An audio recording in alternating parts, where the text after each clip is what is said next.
one as Michael when he's masked. So yeah, I liked the Return of Michael.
Why, hello there YouTube, and welcome back to 31, the Free Slashers. So, we are on day 15 now, and for that we are reviewing Halloween 4, The Return of Micheal Myers.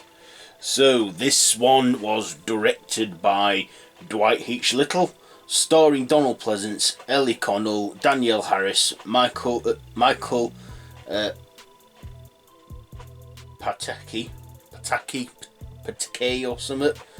I'm butchering that name. And George P. Wilbur as Micheal Myers, and Tom Morgan as Michael, unmasked Michael, in the ambulance and gas station. It says on the wiki page.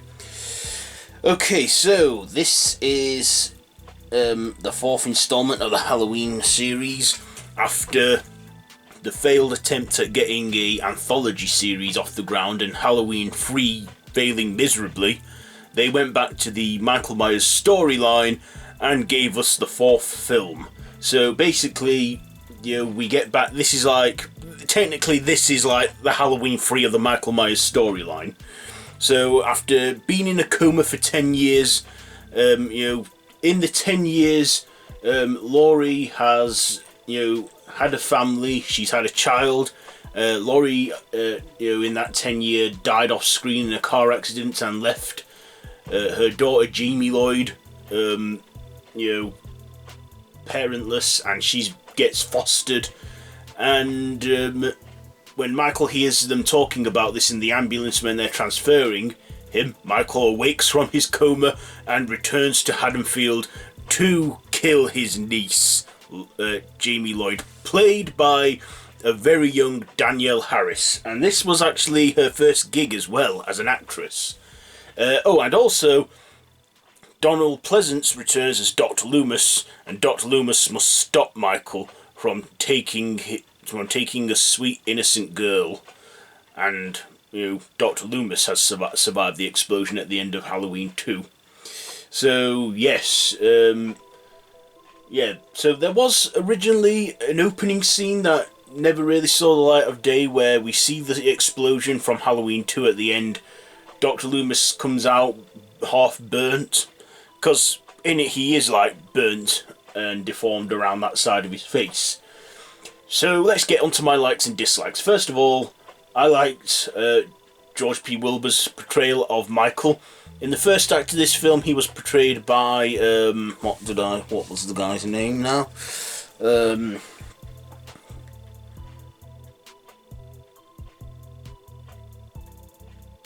yeah, Tom Morgan. But then once he put that white mask on, he was then played by George P. Wilbur, who of course was the imposter Jason in Friday the 13th Part 5. So he returned. He comes into this one as Michael when he's masked. So yeah, I liked the return of Michael. I like that they brought back the old material from the previous two films. I also like Donald Pleasence in this. He put up a great performance as Dr. Sam Loomis. And, in this, Dr. Loomis was all like forever traumatised by the events of the first two films. And, he was the only person that stood up to Michael and could only confront him. And, of course, that's what he did.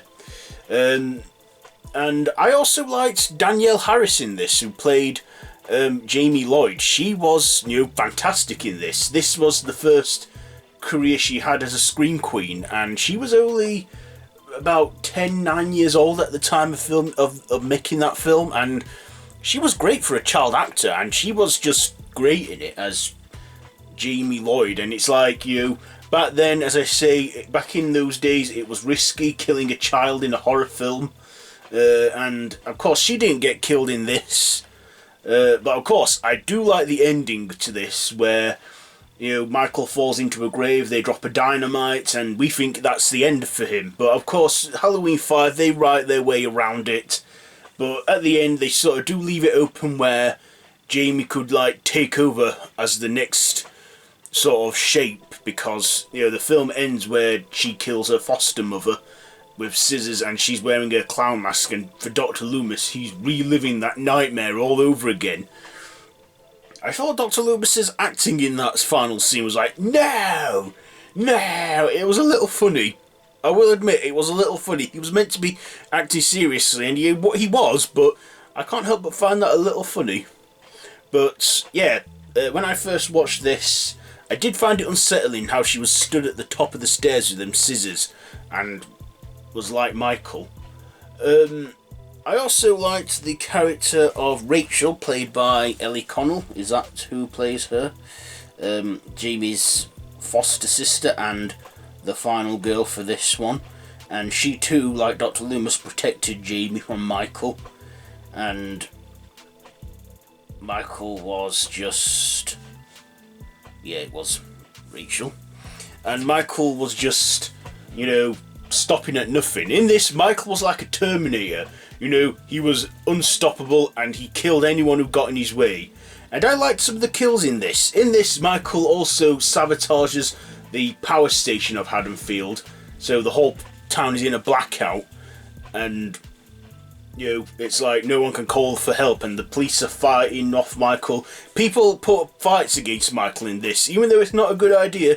They do not make it easy for Michael to get Jamie, and in this he fails. And there's a few cool kills, like when he impales one guy with a shotgun. He doesn't use the shotgun to shoot them, he uses it to impale them. And even that bit where he's sat in the chair rocking, making us think it's that someone else, I don't know, who Michael killed off screen. Yeah. And yeah, Michael was good in this. The mask, they had to change the mask. I'm not sure if I like the mask or not. In this one, the mask looks somewhat friendly. It's still white with the scraped back hair, but yeah, I can't help but think it looks a little bit like Bill Murray. Don't ask me why, I just do. I think it looks like Bill Murray. There is one scene in this film where the mask is completely different, and then it's back to the same mask they went with. The reason why they had to change the mask, see, you should all know by now that the mask is obviously a painted, altered Captain Kirk Don Post mask, etc. They had to change the mask because once they noticed that the Star Trek people, they were like wanting credit for it, and they weren't willing to do that. So for the sake of argument, they changed the look of the mask. And also, the mask they used in the first film, you know, they didn't think they were going to need it again, because they were going to do, they were intending to make this an anthology series, so they, you know, didn't, you know, think they needed it again, but obviously they did, and they had to make a new one. Yeah, so fewer dislikes. I'm not a huge fan of the Michael mask. This one, I feel, was, you know, I think it was alright. It was nicely done. Great way to celebrate 10 years of the film, which it was back then in 1988. So final thoughts and ratings. Halloween 4, The Return of Micheal Myers was a good one. I enjoyed the return of Donald Pleasence as Dr. Loomis. Danielle Harris put up a great performance too. The whole cast did a great job in this. It's just the writing and the story could have been somewhat better, but the story I found watchable and okay. I think John Carpenter had involvement as the producer or something. Anyway, yeah, with all that being said, I'm going to give Halloween 4, The Return of Micheal Myers, I think I'll give this one 3 kitchen knives out of 5. So, that has been my review on Halloween 4, The Return of Micheal Myers.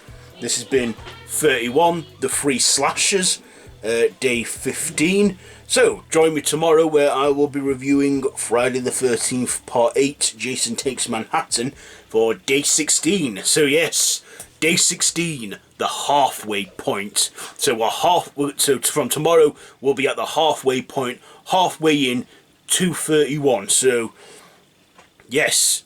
So basically, we're halfway through it from tomorrow. So it's crazy how it's gone fast, isn't it? Crazy how time flies when you're having fun. Anyway, yes, have you seen Halloween 4? Let me know all that down in the comments below. If you like this video, be sure to give it a big thumbs up. Don't forget to share with your friends. Please subscribe to my channel if you haven't already, and to hit that notification bell. No pressure if you don't, but it would mean a lot if you do. All my social media links are down below in the description, so you can check all that out. You can watch all of 31 on my channel so far. Virtually the first half now. But yeah, it is the first half of it now. Half of 31, the 3 slashers on my channel. So yeah, until tomorrow, don't have nightmares. I love October.